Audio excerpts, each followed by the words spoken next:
Welcome back to another off-centered bi-weekly episode with the four flippin' horsemen of the hobby apocalypse. Boys, how we doing this week? Good. God, I feel like shit. Ready for the revolution. Did you just come back from vacation? Yeah, I think I picked something up. I don't know. I've got like the sore throat thing happening. Ebola. Picked something up. You didn't leave the resort. I know. You never It must know. have came from the airport. He's like, The airport got me. Airplane. The airport got me. At least you got back. Yeah. Well, we had to fight off the cartel and steal their plane. But that's what we had to do. You know, look, I mean, sometimes life throws curveballs and you got to be able to hit it like Ohtani. I thought you were going to do something else with the balls term. With the balls. I could have gone a different direction with the balls. I believe this picture is AI. Steve would have a Funko Pop tattoo. Fair enough. Talking about my war zone thumbnail. Thanks to Brendan Ryan. Shout out Brendan Ryan for that one. I haven't seen it. I put pitchforks and torches in our hands on mine. Oh, did you? Yeah. You went full blown hobby apocalypse. Well, that was the whole like topic of the week. Mike Moynihan made a video that triggered everybody. Is that how it happened? Pretty much. Yeah.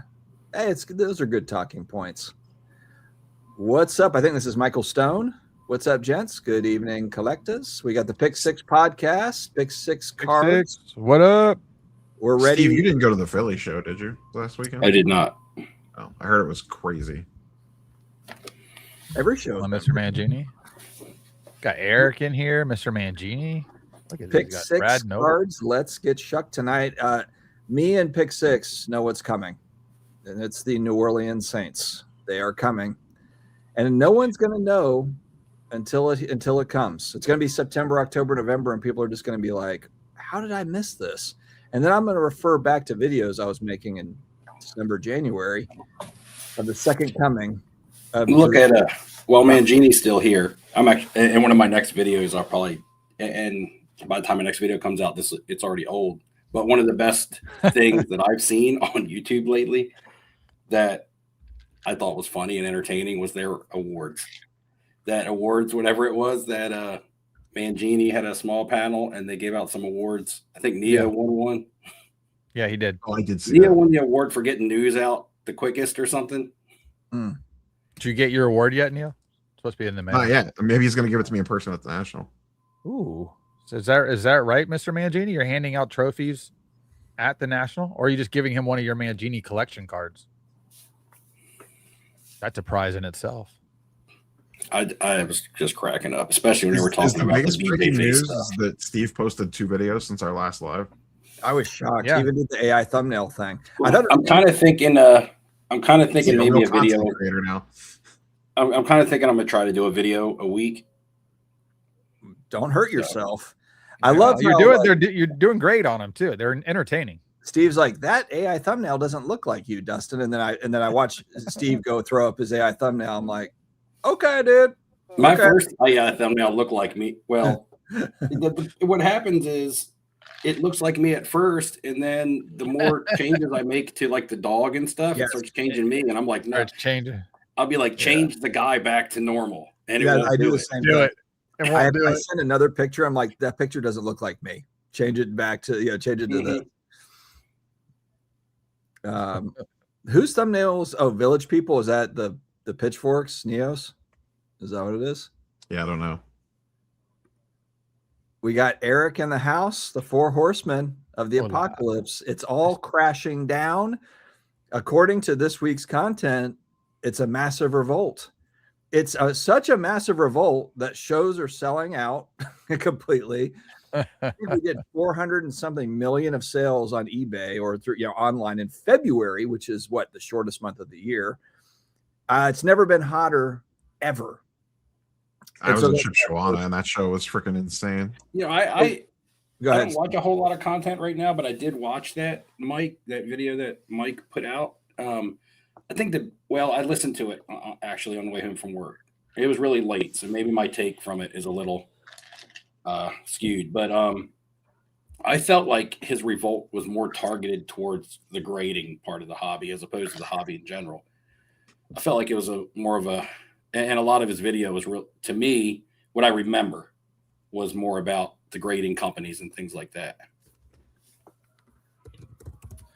I know he talked about breaking and stuff a little bit too, but I think that he said that there was, that's still a thing where there's a place for it. But Dustin, is your new PSA code Revolt? Yeah, they asked me if I wanted to change it, and I was like, let's just keep it consistent. Let's not move it to Revolt. Not yet. Not yet. Not yet. Let's see if we can.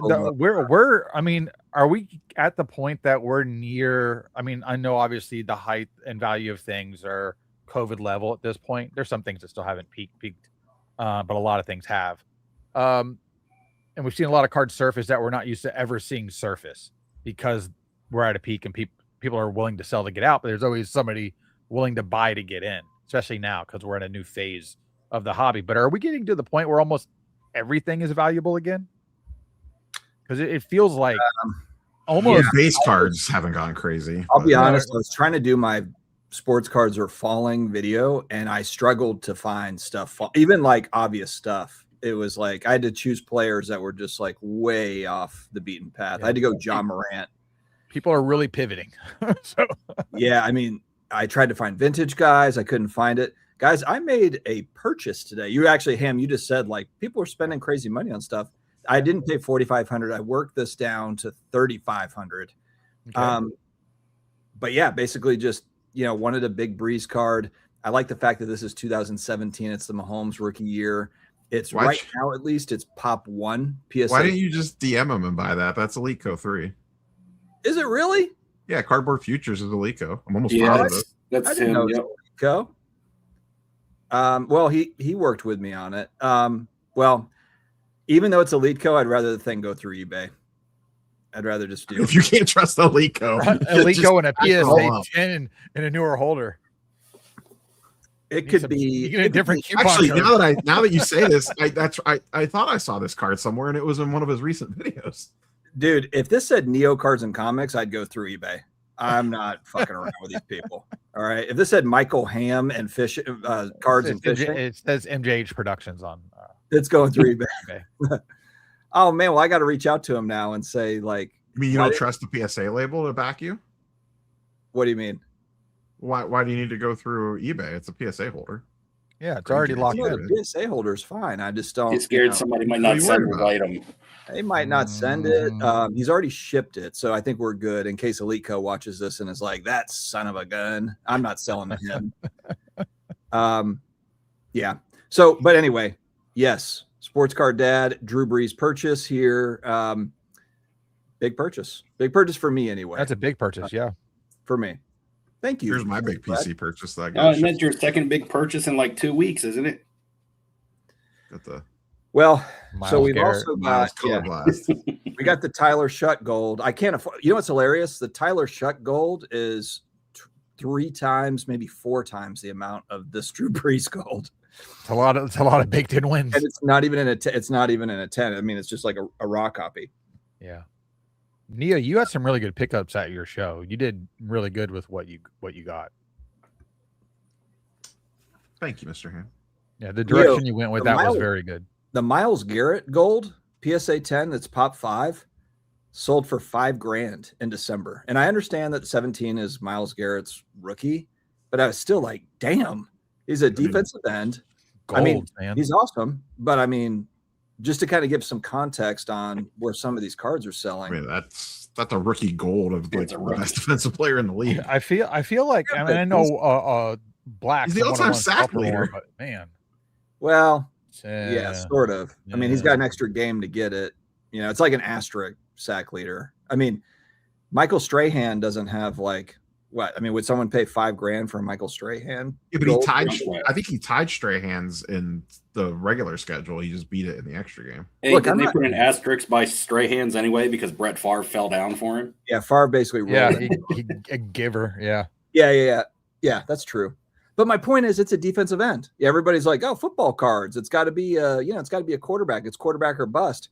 We got somebody that spent 5 G's on a Myles Garrett Gold Prism. It's a fantastic card. Don't get me wrong. Yeah. But yeah. Man, what's up with all the moves in the NFL this year? There are people going everywhere. Free agency, man, money. Man, yeah, you're lucky you let go of Tua, and I don't know what the hell the Falcons are thinking picking him Did up. Kyler Murray get moved yet? No, he's not on the team yet.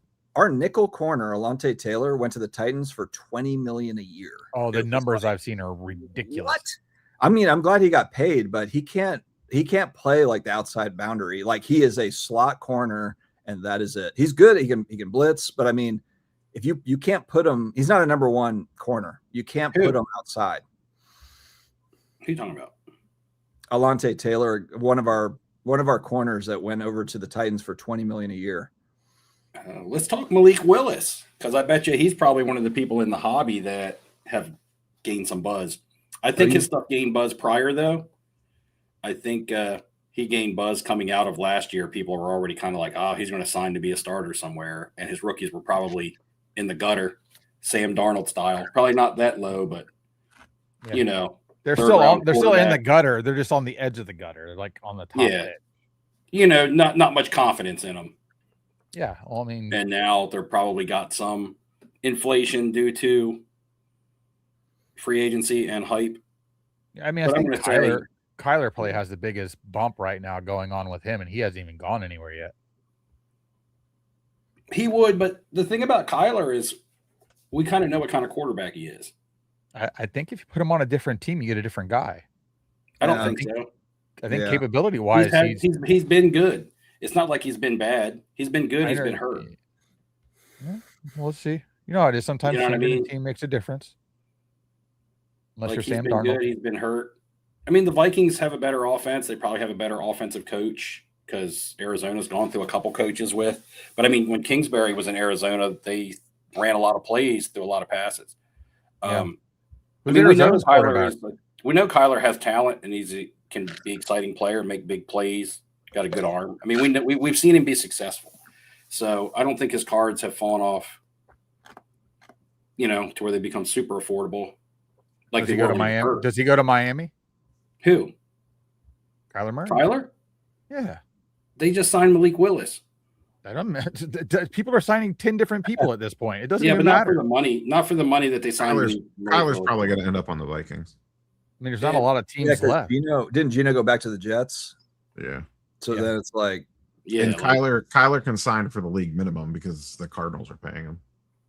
Yeah. What are the Jets doing? And that's what I was getting at with Miami.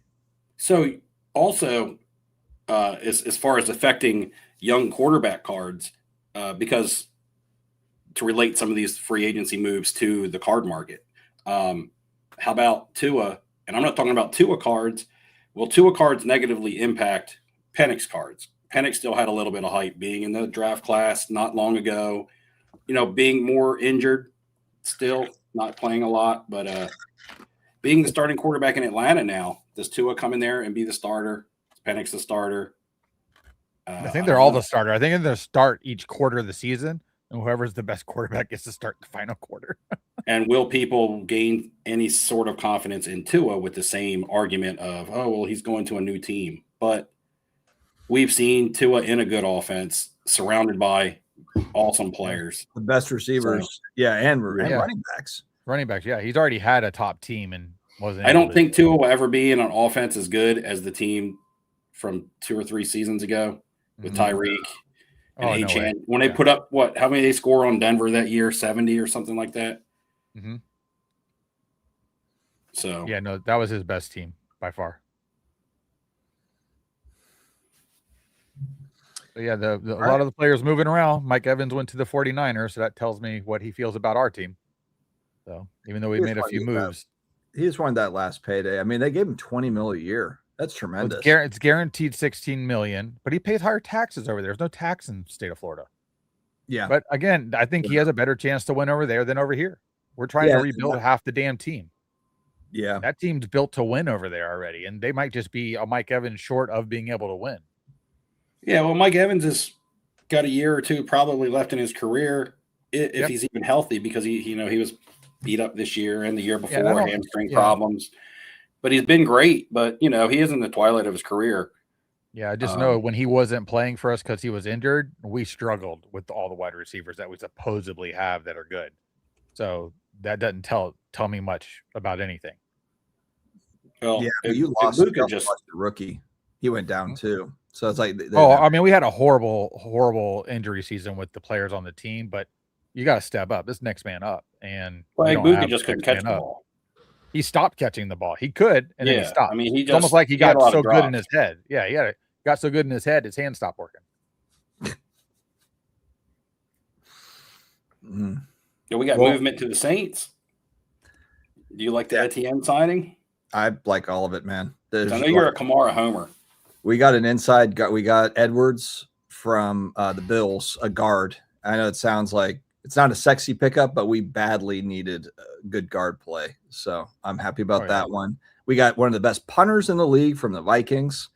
Our punter sucked, and somehow Mickey Loomis got a higher draft pick, sending him like who did he send him to? I don't know. Anyway, someone traded us for like the worst punter in football. Like, okay. ETN is interesting. We need more of a running attack. Like our run game hasn't been good. Kamara doesn't have that same burst, and he's also a liability in pass protetion. Like I want to comment on Sanderson to Orr's Tua comment real quick. Yeah, Eric. I don't know how much the head trauma plays into like his decision making and things like that. I don't think he has a fear though, because if you watch Tua play, he still does stupid stuff, like tries to run over defensive players. He probably does have the brain problem. I'm not talking about throwing the ball. I'm talking about scrambling and trying to run people over instead of going out of bounds and things like that, lowering his head when he's going into somebody. So his last concussion was from him knocking himself out, trying to run over a linebacker and lowering his head. He didn't even take the hit. He delivered the hit. So I don't think it's much of a fear. But I'm not saying that he doesn't have some head trauma that's, maybe slowed his motor skills or things a little bit like that. Problem is he was never mobile and he never had a strong arm. So our offensive line was shaky. He was accurate. He was good at running a system, and he was smart. He was a good decision maker, didn't turn the ball over a lot. But when the turnover started coming is when his play really fell off. He stopped being Brad Johnson. Gotcha. Busted chestnut. That's a funny comment. Yeah, they got to work out the what is it, the electricity, or whatever, the utility company next to the stadium. Yeah, I've seen all the memes where it's like Mike Evans' hamstring, and it's like meat coming off of like a drumstick. He's had hamstring issues for like 5 years in a row. The other thing is about the head trauma thing is like, and this is a bad thing. It's not a good thing, but for years and years and years before concussion and head trauma was really focused on by the NFL, players played with concussions and through concussions and had multiple concussions and played all season. And it never really, you never looked at somebody and been like, oh man, they're off because they've had head trauma or they struggle really, like Troy Aikman. I'm sure he's a big, probably had a ton of concussions that he's played through, but it never really seemed to. Oh yeah. He had a lot of concussions. Play. He had 12 in 1 year. Yeah. Montana had some rough ones. I remember when Montana, I think, had a bad one from a hit from a guy. I might be mistaken. Was there a Jim Burt on the New York Giants defensive tackle that injured Montana with a bad concussion? Freaking blows, man. I can't remember. It's way back. I was young. Like Montana. I was young. It might have been in the mid '80s. So I'm really trying to. I just remember Montana really taking a bad hit and having a really bad concussion. And I think it was from a guy named Jim Burt or something on the Giants. Yeah, there was a video I saw probably 2 weeks ago where there was just hits that Joe Montana took for like 8 years in a row. And it was just like, dear Lord. I mean, half of that shit, none of us are getting up. Like, we're laying down and not getting up. Well, Chris Olave was a red flag, right? Chris Olave was a red flag this year. They thought one more concussion and his career is over. And he probably had one of the best seasons of his career with the Saints with inconsistent quarterback play. Yeah, run faster. You don't get hit. Well, the inconsistency is over, my friends. Listen, our division's up for grabs, in my opinion. Yeah, like that's partly why I'm so confident, because there's just not a dominant team in the division. It's like, all right. Neo, do you have someone coming on from CGC to discuss their current or their new price increases? No, not yet. Anyway, I mean, I haven't really tried. Yeah. There's not a lot going on over there. Like, there's not. I don't know if there's an interesting conversation to be had. Yeah, Well, there you have it. Not interesting enough for an interview at this point. I mean, look, they're not doing a lot on the sports card side. So unless you're going to talk about TCG. I'm going down to the beach tower again, and I'm going to try to throw one slab from each grading company off the top this time instead of just the PSA one. Because when I went down there to do the PSA one, I was trying to break that PSA slab. Like it wasn't remember that video series became me versus the PSA slab. Everything I did to it, it just kept bouncing back and never anything happened to it. So it wasn't like, hey, I'm going down here to test the durability of a PSA slab. I'm like, I'm going down here to try to break this thing. Right. It was a rivalry. But now I'm just going to go down there and see how each grading company slabs fare off being thrown off the tower. So that would be one of my next coming up videos. And then somebody said, isn't buying quarterbacks is getting boring? Yeah. There's a handful of things in the hobby that I think are getting boring that, again, I'm going to probably put into a video. More along the content lines, though. Oh, come on, Steve. That's not fair. It's got nothing. It's not going to be about you. No, I'm just scrolling Instagram. I'm just scrolling Instagram, and I find myself where I'm to the point to where I just want to kind of unfollow some people because I'm tired of just seeing their face on Instagram. It's the same people doing the same thing, and it's not necessarily content related as much as it is the bigger names in the industry. None of them are entertaining. You just don't like people's faces. No, I'm not just saying, and I'm not saying that I'm not saying I'm entertaining or anything at all. You have any people in mind specifically? Yeah, name a name. We want a name. Name a name. Okay, so the one when I was scrolling IG that I was like, I'm tired of looking at his face was Card Collector 2. Damn. Oh yeah, I have nothing. Look, I have nothing personal against him. I don't even know him. Yeah, I know what you're saying. There's something about. I don't even know him. It's nothing personal against him. I'm scrolling my Instagram and it pops up and it says, "Oh, we hit another monster card," and I'm like, "Yeah, whatever." Well, what was the ad? Yeah, whatever. I don't really care enough to even like stop and watch. So what was the thing that Topps put out the other day about this husband and wife finally like made the rainbow for one of the Disney cards, and it's a picture of Card Collector 2 and his wife. Oh yeah. If you're not in the hobby, you have no idea. But if you're in the hobby, you're like, what? This is just blatant and it's annoying. That's what's happening. It's becoming. But again, this isn't a personal contact or personal attack. The way they're using him. Again, this is just me and this is just me and what I'm. What I enjoy to watch within my content. We know where the beef is now. It's coming from Steve. It's just always the same thing. Like, you know what I would like changing. Like, I like when people used to do like the buy sell stuff. Like, I'm buying this to, like, Steve, that's kind of your bread and butter over like the years. It's kind of like I'm speculating on this, I'm grading it, or I'm like kind of strategy, like card buying and selling strategy. You always do a great job at it. That content is like not out there at all. Nope. Like a lot of people just don't talk about it. It's missing right now. It's completely missing. I mean, I one thing, and maybe a lot of people have had the same feeling that I've had recently, where I've had this new the wind back in my sails about the hobby and things like that. It kind of goes with me like this every year, but I'm starting to see some people who stopped doing content, just a handful, but enough for me to notice, come back into doing the content. Even like Dakota doing it, and he started back before I started doing videos. So I'm not saying that people are coming back because of me. I'm just saying that I just see people finding a new, either their burnout is over with, or they've gotten other things in place to where they have more free time to start doing content again, or they realize how much they missed it and how much they enjoyed it and things like that. Everybody might have a different reason.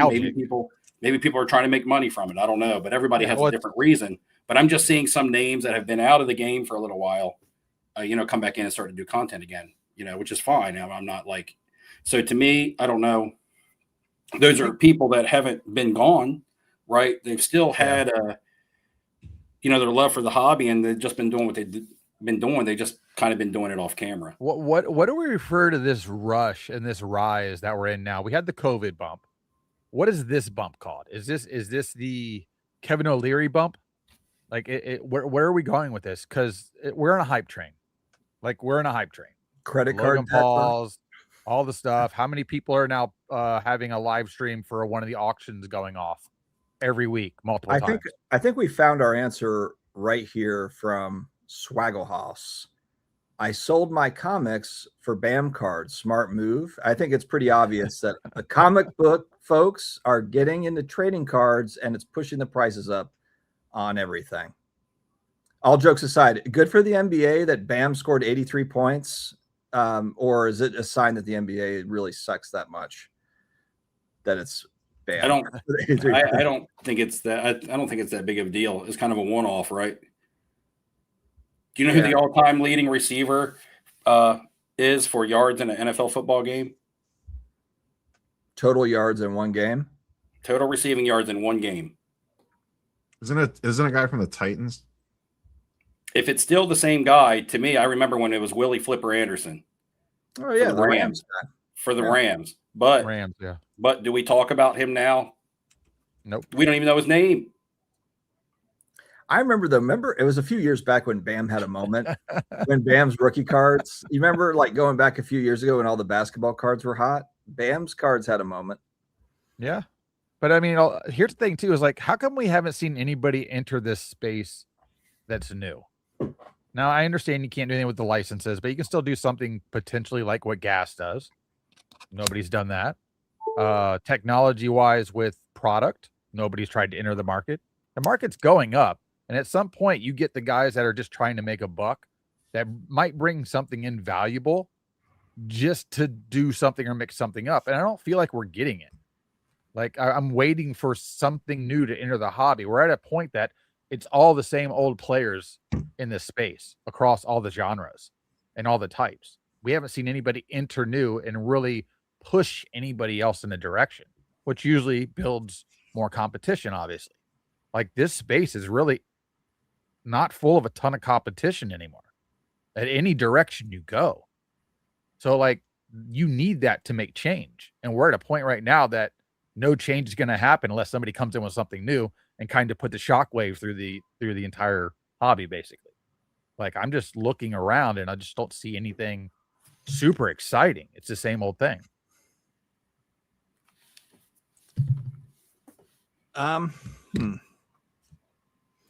Like, is there anything new that y'all have seen that's really jumped out? The most I've seen is basically something that goes behind a slab that makes it look like a continuation of a card, like a Pokemon card, which they don't even do anything like that for sports yet. And now you it's mean just like a case that goes in product, like new product innovations? Yeah, and stuff? yeah. We're We're struggling as an industry right now with that. Like, we're at a point that for some reason we can't get past it. And I don't know what it is. It's near impossible for a new company. Like, what niche do you want a new company to come into that doesn't? Here's the thing. When I'm always complaining about innovation, doing things and stuff like that, go look somewhere else at what somebody else is doing that's in another collectible space that isn't being done the same way here, and then introduce that here. That's usually how it starts. Hey, we're already doing something like this. Let's kind of like reimagine this and then just shift it into this thing and then show up at like a big show or start doing a push of advertising to see how they like it. We don't see like, that. give me like, what do you like? Give an example. Like, what are you talking about? Like, what do you for instance? So do you know who Phantom Displays is? It's basically a display that you're putting a PSA in or something else that makes it it's floating in it. I feel like I've heard the name before. I don't know that I could peg one. Okay. This is a Phantom display. Okay. Big giant thing, right? You take this piece off the top and you can slide stuff in here. So like a PSA slab, whatever. It's another display piece, right? So it's another case for another case, right?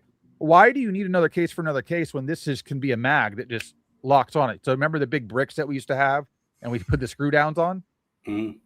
Just make this magnetic like an all touch or whatever else. And you don't need the other thing on the in-between.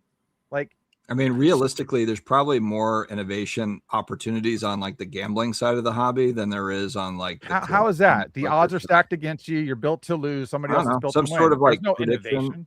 Oh no! I mean, you could do all like I bet if there was some wacky app that was like prediction markets meets like breaks, like put the two together where it's like, hey, I can bet on which breaker is going to open this, this card, these one of Well, ones. again, I like the Topps digital apps because technically I don't have to spend any money to get into it. Even though I do spend monies on those. I don't know if y'all saw the Instagram image I posted to y'all where I won a box of Topps Marvel Cosmic Hobby Box.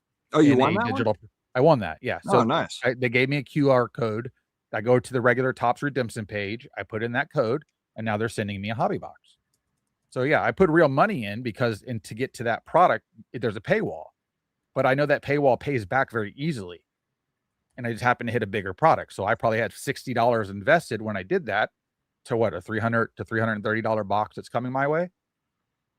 I mean, that was more fun to me to do it that way than go to Target, spend $300 on Topps blasters, and then pray to God I hit anything. I'm working with a new company. I don't know if you've heard of Kronozio. They've been around for a little bit, but basically it's like their new sponsor of the channel, but like they have like a all-in-one like scanner, like this high-powered scanner where you can scan, tons of cards, hundreds of cards in an hour. So it's like, it's saving you time. Then they have kind of like AI credits you can use to then match it all up, to where you can like very easily post, ship, like everything's really streamlined through eBay, like through this, kind of like, this eBay selling, machine essentially to help you sell more on eBay. That's like, it's somewhat of an innovation to help sellers, that are, just trying to save time as opposed to like listing every card one by one and, all that. Again, I saw something in another hobby and I'm probably going to do a video on it. And so I don't want to mention too much about it for the spoilers, but it takes away if you can do something in the grading space when we're talking about technology, like what Tag was originally said that they were doing, where this is already doing it at a higher level, and it takes away the surface issue that everybody complains about as being a factor that a human has to grade. It does not. There's already technology out there for this. I've seen 10 to 12 different companies doing stuff. It just hasn't entered our space, and it will. And when it does, it's going to be a disruptor. Just is where we're at. Maybe. Football Card Finder, what do you mean by collaborate on content outside of this? Like collaborating with other channels that are not? Well, I think he's talking about your other channels that you have, Dustin. I could just collaborate with me on my other personalities, my multiple personalities that I've got. Film 3 videos where you're talking to yourself 3 different ways. That actually might be somewhat entertaining. No, I think what he might mean is why don't maybe the 4 of us collaborate on other things as opposed to sports cards? Why don't we talk about other toys? stuff? We've talked about video games. Could do that. We're not just necessarily talking about things in this space. Well, we kind of, we talk about life stuff too. Yeah. Yeah. Here, I don't know. Maybe I don't know. If you're gonna go pompano fishing on the beach, this is the jig you need right here. Doc's Goofy jig with a teaser. Collaborate. It's not topics. That's like partnering with other people. Yeah. Well, like my videos have really strayed. My videos don't have a whole lot of sports cards in them. Like there's sports cards sprinkled in. Like my last video was just me driving to the gym and going to the hardware store, and then I sprinkled in some sports cards. And I just entertainment. Well, this space is missing a card. The dog got sprayed by a skunk. Yeah, I saw what your whole house did from what it sounded like. The house is good. This time, Steve's 90% B-roll. This time we were prepared. Last time Daisy got sprayed by a skunk. We didn't have any of the cleaning B-roll. She ran all the way through the house. She came to the second floor. She came in here. She went back downstairs. And we were like, we didn't know she got sprayed. Like I immediately knew because she ran in and jumped on me and got it on me. But we had all the supplies that we needed to like clean her up and, like peroxide, hydrogen peroxide, baking soda, and Dawn dish detergent you mix up. And we had all that stuff ready. Last time I didn't even have baking soda. It was late at night. So I couldn't even go to the store and get it. I had to ride all the way to my mom's, which was like a 35-minute ride and back. So by the time I got back, that stuff was cooked into her. It was baked in goodness. Especially she's short-haired too. So skunk biscuits. Yep. I like this one. So this is the answer to the like, what sort of bump is this for cards? It's the F it, the world's ending bump. Yeah. There's something to that. My father-in-law is here from Italy for 6 weeks, and there was loud explosions sounding like downstairs. And I was like, what the hell is downstairs? Like I was yelling down, like I was thinking it was like my son or whatever, just messing around. And it's my father-in-law watching like live war games, like on YouTube. It's like, like, bombs dropping. I'm like, can we turn the volume down from 70? Like, I can hear you all the way up here in my office. You need to buy him a better hearing aid then. The thing about the content is I'm going to have to talk about other things if I'm going to continue to put out a video every week or every 2 weeks, because I'm not doing as much with cards as I used to. And my videos were always about what I was doing.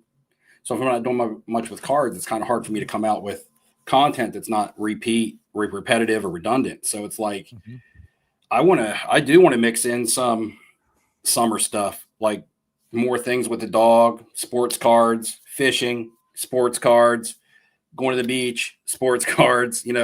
My life as my health goes, like my physical fitness and stuff like that. I don't look anything like a fitness influencer or anything like that, but that's because I'm just an average guy like everybody else. Are you going hobby box with the channel? Hobby box to fitness? No, it's still going to be sports card based. I'm going to put as much sports cards into it as I can, but I've gotten feedback from people in the comments who say that they like those style of videos, and that's the only people that I really care to please. I'm not looking to grow my channel. So no, you're doing great, Steve. Adding great. new stuff do might grow the channel, because you might have somebody who does want to come in and is interested in gym stuff.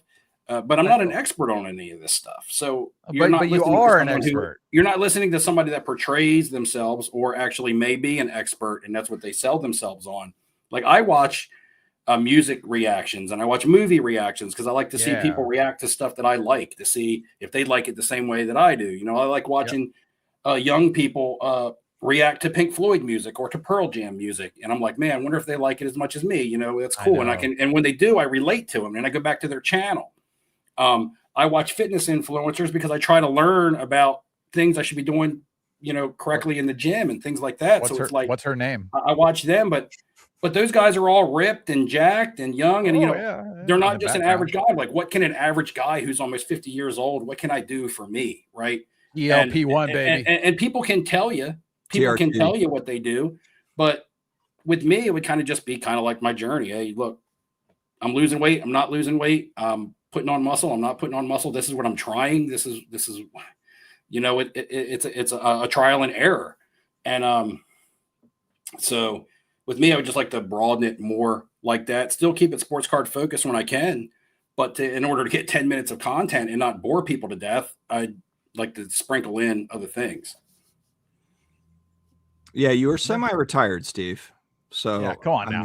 That's kind of the reality of it. And that's okay. I could get into the casino stuff, which people have asked me to do. Like, I know if I got into sides of the casino, like probabilities and numbers and the best chances for people to win and counting cards, how to count cards or how to catch card counters, whichever way I wanted to go with it. But people would do it because they would think that it would give them an edge, and it would be maybe I can win some money. But I don't want to do that, especially while I'm still in the business. Like, I could put out videos on how to catch and how to deter card counters, how to game protection, how to protect your game from cheats, where your pinch spots, where your cap spots, what are your bets that people are going to take shots at you on the most, where are your safe spots, how do you walk your game to protect against these things. But that's also stuff that you can learn if you're in the industry and you want to become a dealer or something within that job. I do give classes to surveillance teams to learn those types of skills. But so you would be an expert. And I do teach classes. I teach game security and numbers to the surveillance teams, and I teach the actual game of craps and how to deal it to students. But then I also have my role as a shift manager in the table games department at the casino. I'm going to Las Vegas at the end of April. I'm trying to figure out what I want to play around with. I'm thinking probably I'm going to find one of those stupid card machines and see what type of graded cards I get out of it. Good job.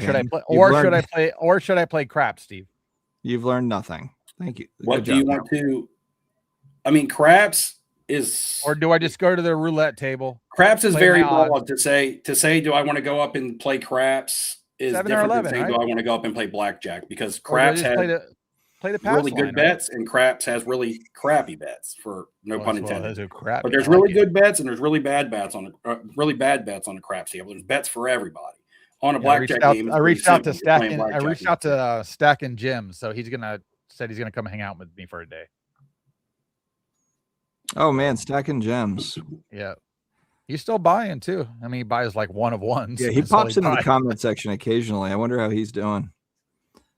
Prepare for a wild night there. Yeah, no kidding. Well, I think he's going to come on the day that we have the pool villa with the paid for drinks already by somebody who couldn't make it.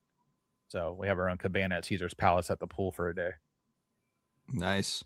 Lucky 6 PSA purchased gentlemen a few years ago to aid in grading. Are they not using this tech to aid in the grading process like centering? I'm pretty sure I've heard that they do have a centering tool to where they can override it, but there is tech, pretty sure on this one that they've had this for a while, where they have an assist on the centering side. They do. Ryan talked about it when I interviewed him.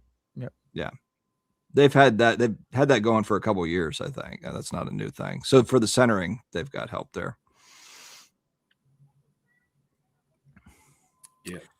Tag is surface grading. They'll be able to grade sports cards accurately. Too many variables with certain issues. No, not really. Machine learning, you just teach it to learn each thing and then it runs with it. You can run steps through it. Stop it. It doesn't matter what's Tag look like in 20 years. We don't know. If they're the leading person for innovation with technology, they have the leg up. They look like an empty building with a foreclosed sign out front. Last I checked, they're doing quite well for themselves. Are they the best in the business based on numbers? No. Are they struggling? No. It's a good company. Do they well, suck? they've really kind of rode the TCG wave up. PSA obviously has been the best beneficiary, but Tag is a great example of a company that's just benefited from that, and good for them. If that's Tag blows. Neo is not holding back at all. Man, that sponsor keeps going backwards. And I can quote him as he just said, "Tag blows." I would throw one of my tag slabs off of the tower, when I go to do this test, but one of them broke just by falling off my kitchen counter. I was gonna say it was shattered at that distance. One of them split right down the middle, falling off my kitchen counter. So if I threw it off a tower, it'd probably blow up like confetti. I'm gonna hit the ground. The Beckett might hurt other people. The Beckett tank, I literally watched a truck run over one of my Beckett slabs. If you're throwing slabs off of a building, I'm going to put my money on the Beckett slab to do the best. I would do CGC. Well, I ran over my PSA slab with the Jeep twice. It didn't damage it. There you go. If you want a good video, Steve, just clip all the PSA damage stuff into one video and post it. Yeah, I tried to do that today, but I wanted to put it into a short, but when I filmed it. No, just put it in a regular video and post it. Panoramic. Even if it's just don't worry about the short. Just title them up. I hate PSA part 1, part 2, part 3. Just title them up like that. It doesn't matter what's in the video. Just put the PSA logo on the thumbnail. You label it my favorite, not PSA. Dude, just make a 9-minute video with your dog on the beach, and then at the very end, just say like, but hey, to be fair, all those tests I did on the PSA slab, if they did anything, they made PSA look good. I agree. 12 hours in the swimming pool, no leaks. Washer, dryer, no leaks, no damage. Ran over by the Jeep twice, no damage. Thrown off the top of a 75-foot tower onto a blacktop parking lot, no damage. I wrapped it in aluminum foil and threw it in a bonfire, and it swelled up. It still didn't even crack. It just swelled up from the heat. It got stronger. Whatever happened to that card? It's here. Somebody won it. Jay won it in auction last year, and the money went to the national trip giveaway for Brad, who was the winner, to spend. But he never told me to send them to him. Because when I've done deals with Jay before, and he'll message me. He'll buy cards off of me and be like, "Can you hold those until I ask for them?" And so that's what he did. He bought that and the Jim Everett that was pulled from the Budapest Panini 1-pack. And he was like, Whiny Buster. I'll send him when I'm ready for him. So Crybaby Buster just busted into the chat. Is that Buster Chestnut? No. Buster Chestnut's cool. This guy's been in there. This is a multi-year whiner right here. It's like, good Lord. V3 exhausting. This is one of the this is like one of the dozen people I've blocked. Yeah. So it came through on one of your channels. You're welcome, Felipe. Felipe, I have a big show this weekend, and I'm gonna have a pretty long video, cards and cases, because it's one of our big quarterly shows. See, there's Jay. Jay, what's up? You put Jay, it in I twice. have that Aaron Rodgers PSA slab and the second one. Yeah, he threw it in twice. Let's see if we can get it. Why don't you throw it in a third time? I'm first-hand news. Dustin's second-hand news. Yeah, but Neo won an award for it. Neo award-winning. You're an award-winning award-winning Neo cards and comics. He's got his laptop set up on the toilet. If there's news that breaks, he is ready on the John. Oh, Neo, that's the next great T-shirt, man. Just have a T-shirt with your logo on the front, and then on the back, award-winning. That would be great.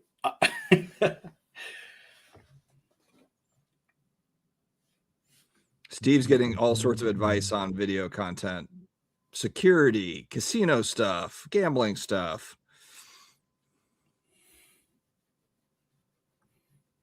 Yeah, this is kind of a blessing and the curse. It's like, do we want them to be able to see every last little detail on the surface with better tech? What is the multiplier that a card company looks through a loop to grade a card? What's the multiplier? Is it 2x, 4x, 6x, 8x? What is it again, Ham? What? So when they grade the card, they look through a loop or a magnifier. What is that magnification level? At what level does the human eye not pick something up that a grading company considers a ding against the card? It shouldn't be too heavy of magnification because and this may have changed. Don't quote me on this, but I believe the old definition of a gem mint card is something that either appears flawless or appears to have no damage when you're looking at it. It doesn't say appear when looking through 20x magnification. That's the way it used to be. Correct. That's like if you looked at the old Beckett type deal and it told you edges, corners. No, that's not saying they don't run like maybe a 5x. I don't know, a 10x magnifying. They're saying 10x, but is 10x too much? No, we're 10xing the hobby, not grading cards. Yeah, you're getting your numbers mixed up. I have my that's handheld what they're magnifier saying that I use. Comments. I mean, my handheld magnifier that I use to prep raw cards has never really failed me when it comes to finding surface flaws and things. So I could look at the magnification on that and be like, must not be going too much stronger than this because this tends to be getting the job done for me when prepping. I just don't know why that information is not disclosed. I'm getting it. We're seeing answers from Comic Lover that it's a 10x loop. But that's a lot. When you look at it, you look at a diamond through a 10x loop. That's so you can see inside the freaking diamond. I don't need to see inside the corner of the card. But you can see through diamonds. You can't see, that's the thing. I mean, you can look at something in 10x, but you can't. We don't have X-ray vision. Like you can't see through the card. I know, but that's what I'm saying is, at what point is that too much? Is that too much? Maybe they just want to make sure they don't miss anything. Oh, I'm like sure. Like a scratch or something. But if there's not a scratch on the surface, you're not going to be able to see if there's a scratch on the middle of the card, right? You can't look through it no matter how many times you. I mean, the last video I saw something about PSA showing a magnification of the card. They're actually putting it under a digital magnification on the screen, so they're not holding a loop up so much anymore. Back in the day, they definitely did, but they put it underneath a camera that then projects the image onto a screen. So they're technically looking at a digital image, not a fully optical image. I mean, let's be real. They grade so many cards. How much time are they spending actually looking at some of these cards? I'm going to guess. I think it matters the card. Right, exactly. I think it's circumstantial to the card. So to sit here and say they use a 10x loop and they look at every single corner and every single edge and the surface, they go around the surface very small diameter increments. And, for every card, I would guess not. I would say more so on a lot of your older cards that corners can tend to fuzz up some. You might not be able to see fuzz. I just find it interesting that people that everybody's had on talking about that they used to be graders, this type of stuff doesn't get brought up. And I don't see why not. I don't get it. Show me where your channel's at, Buster. Show me how it's done, bro. Show me how it's done. Third time with the same damn message. Yeah. He added Neo in on the second one. Then took him but off. It's just copy paste, so it's easy. Speech to text. Once you win an award, you'll be off the hook too, Dustin. That's right. You gotta win an award. There Oh, by will the way, someone- there will always what's be some goober. what's going on with your award that you created with people voting? It goes- Where are we yeah. at with it? It goes through the 15th, so we got 4 days. We don't have updated numbers. Brother, I'm a one-man show. I'm not doing this. Oh, I I'm thought not- you had like I Oh, thought you had a here we chat go. robot or the something. Baseball getting that Buddies information. YouTube Hall of Fame Club. They've got like 7 people that run. You know the what damn- this means? Dustin isn't winning. This means Oh, no. Dustin's I already can't bowed win. out. He I said he can't wouldn't. win. Can't win. I'm not going to win it. I can't win it. All you gotta do is grab the link to your video, insert it into ChatGPT or Gemini, So- ask it to show the people that have the most mentions. So That's gonna be your answer. when you created the rules, you automatically disqualified yourself from being able to win. No, he just So you automatically don't- put himself. So as you'll the have an first. Yeah, excuse. No, he's the So you'll first have an one in. excuse for when you Exactly. don't win. don't worry. He's I already make in. the When rules. Well, I didn't make win the 'cause I Hall of can't. Fame, It's you're in already rules, in you the Hall of know? Fame. It was genius. Hey, whoa! I'm not involved, guys. This isn't about me. Yeah. It's It's in the not rules about that I me. can't win, but if it wasn't in the rules, I would have been a shoe-in first You- ballot. but you got to vote on my channel. I mean, Steve, you got votes. You got votes. I got to go back to my video, but yeah, you got a lot of votes. I don't know if I really deserve any votes right now. I haven't been putting enough content out. I People tend that to like agree. people, it doesn't I matter. tend to but- agree. Unless I'm getting the quality over quantity votes. There you go. Yeah. They'd rather have something than nothing. Ham's got votes. Yeah.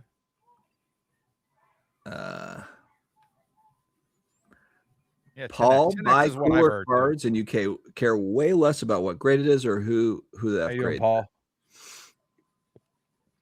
Paul, I got a nice Green Bay Packers item for you. I don't know if it'll fit you though. Buy cool shit. That's my new motto. Well, Yeah, yeah, it feels like everybody says everything's cool. Paul, I think Paul's is a PC statement because I can care less about the grade and the grader when I'm buying for my personal collection. But if I'm trying to buy something to resell it, I mean, I got to go with what the market is saying is the most valuable, whether I like it or not. I mean, how do y'all feel about the whole comps? I mean, I know y'all, 2 of y'all made videos about this, but is it? I know we're complaining about specific things about comps. A car that there's a lot of something in comp matters. A car that there's pretty much nothing about a comp shouldn't matter. I think part of the fun of card hobby is trying to figure out comps, comparing against others. I mean, I just showed earlier in the video, I paid $3,500 for that Gold Prism PSA 10 Breeze. I mean, there's not really a great comp. Like I'm comping against like, okay, what does a Tom Brady card go for? It's like 10X. You know, like I'm trying to figure out what does a Roethlisberger go for? What does a Rodgers go for? I think that's part of the fun of all of it is the comp part. But a card doesn't go up until somebody pays more for it. I feel like that's how it works. And it I depends feel on the like, cards. Like we're talking about base Prism PSA 10s, where it's like, hey, these sell all the time, and you've got comps that are easy. And that has to be a public sale for anybody to even know about it in a very broad public space. But we really don't know what goes on unless it's an auction or on eBay for the most part. I feel like in the pandemic days when the market was really popping off and many players became unaffordable, people were looking for the next best thing in comparison to what the best ones were selling for, right? We started to see all kinds of people that were somewhat popular. Like I remember writing an article on a Facebook page comparing Drew Brees rookie cards to, I don't think it was Tom Brady, but I can't remember who I compared it to. But I just remember saying for your money value, if you look at Drew Brees and you look at this player, does this Drew Brees card really seem underpriced? And since then, Drew Brees cards, they did go up because they went up with the rising tides of everything. Mm-hmm. And if you bought, you had to kind of be like, okay, when said player becomes too expensive for everybody to buy, what's going to be the next player that they decide that they want to buy? So that was kind of like the game. It was kind of like, okay, everybody's buying Aaron Rodgers right now. He costs more money than Drew Brees. If I buy Drew Brees, is Drew Brees going to be the next player that ascends? And that's just an example. I don't even think it was those players that I compared. But anyway, that's kind of like what happened. So I feel like that's kind of been the game for a long time, especially when you're trying to beat a market, when you're trying to get ahead and have the cards before they go up in value. So I feel like what you were just describing about comparing, okay, the Tom Brady is this much and the Drew Brees is this much, and that's something that you kind of like been doing a lot lately. I think that was like a trend a couple of years ago that people were really doing. I think it kind of fell off, and then the hobby really started to focus on 10 names, right? Maybe from the modern era. I don't even want to say just ultra modern. I just want to say from the modern era, 10 names that really ascended. Your Jordan, your Brady's. Mahomes was in there, even though he's still active.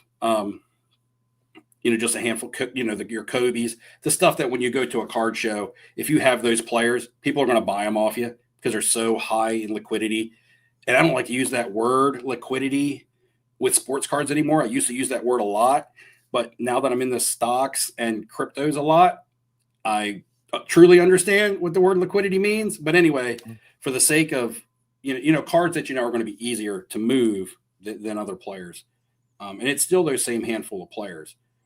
And I think a lot of players that are really good and really high-end cards of them are really PC cards that are going to fall to people that are looking to coffin those cards. Yeah, if you look at like Breeze is my Saints PC guy, so it's like a big card for my PC.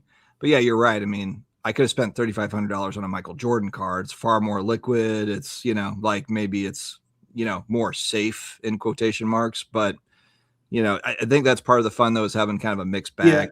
Yeah. You also can't get as much boom for your buck when you're buying Michael Jordan. For $3,500, you're not going to get as much boom for your buck when you're buying Michael Jordan. So, I mean, I get the whole rush and the adrenaline of getting a nice card that is a good value, and it's a card that you love yourself. It's a PC. If you never want to sell it, you don't care. That always makes things a lot better.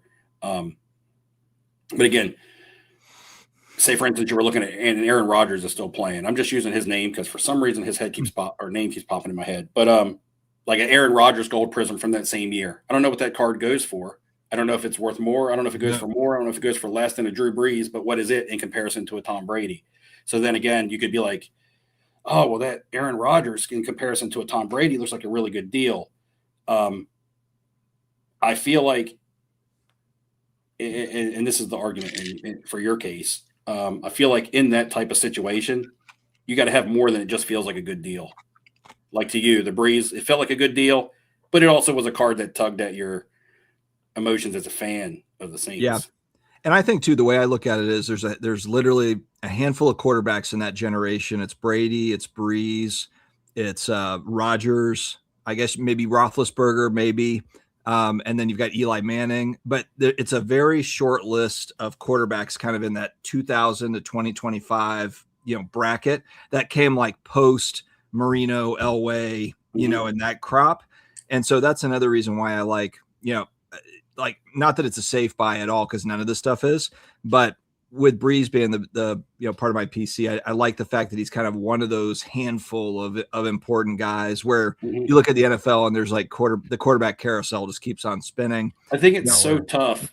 I think it's so tough for players, and you can say this for players that came through in the Jordan time too. Guys like Barkley and Ewing. People don't talk about Ewing. People don't talk about Karl Malone. I know people don't talk about him because he had some shady shit, bad shit going on in his personal life, but people don't talk about some greats of the game from the same era as Jordan. Yeah. They fall off pretty hard. But they were really great because they didn't really either win any titles or they won limited titles. And then this whole Tom Brady era, once you get past Brady, you get to Peyton Manning, and then it kind of like forms a roadblock, right? But there was some really great players that did play throughout that era. I mean, Breeze won a Super Bowl against Peyton Manning. Or against Peyton Manning's team. So it's kind of like, but it's kind of like the same thing, because you can get really, really good players from the 86 Fleer set on a discount because they played in the Jordan era. Yeah. And you can get some really good players from the 1996 Topps Chrome basketball set because they played during the Kobe era. And on down the line, you could say the same thing from 2003. Look at the prices of Dwayne Wade in comparison to LeBron James. And that's basketball. It's not even really my thing, but that's a drastic price difference through the Tom Brady era. Like Tom Brady is so much on a pedestal, and then you get to Manning because people actually think from a playing standpoint he was the better quarterback. The reason why Dan Marino is still very popular in this hobby is not because he won Super Bowls. It's because he was so much head and shoulders above everybody from a skill and statistical standpoint when he was playing, that he almost revolutionized the game, the passing aspect of the game. going back earlier than him, Dan Fouts was kind of the guy that did it with the Chargers. But but he'll always hold relevance because the NFL is a fast, exciting, pass-heavy game these days. And you look back and you're like, well, Dan Marino was doing this shit in the 80s. Nobody else was. Like, to throw for 5,000 yards now is a great season. To throw for 5,000 yards then was a record-breaking, unheard of, this will never happen again. But here it is happening again. Yeah. It's interesting. Some guys, like Brett Favre is a great example of, people spend some big money on certain Favre cards. Now he's got some of those late 90s rare inserts, so he falls into that bucket of like, you can get a PMG and, there's like some pretty big cards for him. But even with like Favre obviously had a great career, but he also had a lot of scandal around him too. And people still spend big on Favre stuff. So I guess it's kind of a crapshoot, however you look at it, but yeah, so it's fun. This is interesting. So Brendan's talking about, Dan the Cardman came out with a video. It was either today or yesterday. I did catch this one or like half of it, but essentially what it was talking about somebody that claimed to be a new collector that was bidding on their own cards at auction to watch them, kind of like the Patrick Ryan reasoning of like watching cards. And it was like, and then he kind of acted like he didn't realize that was, like something that you shouldn't do, even though this was on, I think that they were consigned on eBay, if I remember it correctly. And so it's like you can't hit the watch button. You got to bid on the damn thing. I don't know. Do people forget what the watch button? Like, I don't understand. Oh, watch me bid. I mean, that's what it's going to be about. So I guess, Brendan, the big question then on the back of that is like, how often does that happen? How common is it? Especially when you look at consigned cards where people are bidding on their own stuff that they can sign out. And that sucks, but there is something to that for sure. I mean, but we just don't know the extent of it. I guess we've seen that happen, right? We've seen that happen with was it P. Ryan? Yeah. We've seen that happen a long time ago, wasn't it, with Sports Card Therapist? Well, he was bidding on his own cards. He was no. He wasn't bidding on his own card. He was driving up comps on cards that he owns. Oh, I thought that he was just kind of the same concept, but not really. I thought he was a non-payer or something. He was. I mean, he was a non-payer, but it wasn't on his own listings. I thought it was like not like his cards that he owned, but just trying to drive up like the Eli Manning market in general because he's an Eli Manning guy. That's what he was doing. That's different than bidding on your own stuff. Yeah, it wasn't his own stuff. Yeah. I don't know why they wouldn't just hit the watch button. I guess the only thing I could think of is because I don't think you get notifications on your watch button. You do. Do you? You mean like when a bid comes in? No. Well, yeah, when a bid comes in, if you're watching something, you will, if you get outbid on something in an auction, you'll get notifications. Yeah, but he wasn't trying to be the high bidder. He was just trying to track it. The tracking thing is so dumb. It just doesn't make any sense. I think it doesn't make sense. I think it's excused. You're right. It's excused. 100%. I mean, it's like, come up with something better than that. I guess that's the only thing you can really say, because you're not doing, it's not right what you're doing, but yeah. Well, it was consigned. So I think as far as setting a reserve, that's another argument about it is that the cards were consigned and the consignment company doesn't set reserves. So then I thought the way that I heard the story was not just that he was going in to watch it, but was putting in his minimum bid of what he wanted to at least sell for. Not that he was going in and putting in increment bids, but just say, hey, I don't want it to sell for any less than this, so I'm going to bid this much. And then the reasoning behind that was it's essentially the same thing as setting a reserve. Yeah, either way you look at it, it sucks. It's like, then don't play the game. You don't run it at auction. Put it on a buy. I'm not justifying it. I'm just trying to say, hey, maybe that. I know, but it's like I was listening to the video, but I was kind of in and out, and I heard him say something about reserve prices and things like that, but I don't know what the full. You could be right. I watched it, but I wasn't like listening to every single word. Yeah, like it was on, but I was like walking, like I was getting dressed. So I was like walking into the closet, then back out into the room. And so it was kind of, I heard sections throughout.